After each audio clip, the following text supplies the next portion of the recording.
Notre conférence régionale de lutte contre la pauvreté se tient aujourd'hui à Toulouse, à l'école Isae Supaéro, qui est une école pionnière à la fois évidemment dans sa création en 1909 pour former des ingénieurs de l'aéronautique, mais surtout, c'est ça qui nous a intéressés, qui était pionnière dans le travail sur l'égalité des chances dans l'accès aux études supérieures, d'une part. Il porte un certain nombre de cordées de la réussite, et puis pionnière également dans l'accompagnement de la vocation scientifique des filles. Je réunis tous les 6 mois à peu près l'ensemble des acteurs engagés dans la lutte contre la pauvreté, services de l'État, collectivités, organismes de protection sociale, Pôle emploi, missions locales, associations, entreprises, syndicats, personnes en situation de pauvreté qui viennent témoigner ou s'informer. La journée s'est ouverte par des allocutions des autorités, donc le préfet de région, le président du conseil départemental, le directeur de l'école bien entendu, et puis ensuite les gens se sont répartis, donc il y a eu 3 événements différents, une table ronde autour de la déléguée interministérielle sur la question bilan et perspective de la stratégie.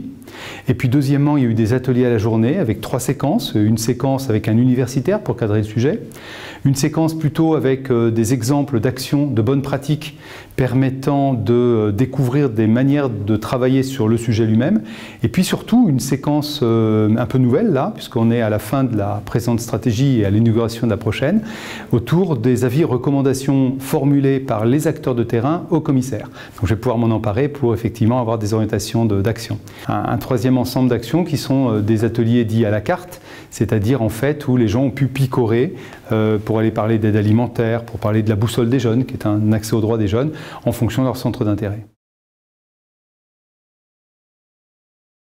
La pauvreté, évidemment, elle évolue. Là, on est très mobilisé sur la lutte contre l'inflation, par exemple, mais elle touche des catégories différentes de publics. Par exemple, la pauvreté des étudiants. Alors, on savait qu'il y a des étudiants précaires, mais elle a été très fortement révélée par la crise sanitaire. On voit de plus en plus d'étudiants qui viennent à l'aide alimentaire, donc il faut prendre en compte. Autre exemple, les femmes chefs de famille monoparentales. On savait depuis un certain temps qu'il y avait une augmentation du nombre de femmes isolées avec des enfants. Ces femmes sont, quand elles sont en situation de précarité, souvent avec une charge mentale très importante. Donc c'est important qu'on puisse prendre en compte ce sujet. Et donc on a besoin d'être en contact permanent avec les associations et les acteurs de terrain pour pouvoir répondre aux problématiques nouvelles qui sont posées par l'évolution de notre société. Les gens qui étaient présents étaient très satisfaits, très engagés.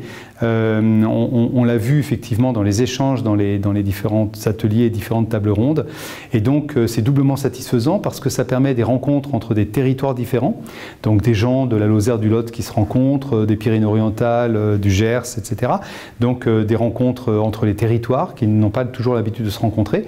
Et puis des rencontres entre des professionnels ou des bénévoles qui ne viennent pas du même secteur. Donc des enseignants, des magistrats, des chercheurs, des travailleurs sociaux, etc. Donc double type de rencontre et ça c'est vraiment précieux.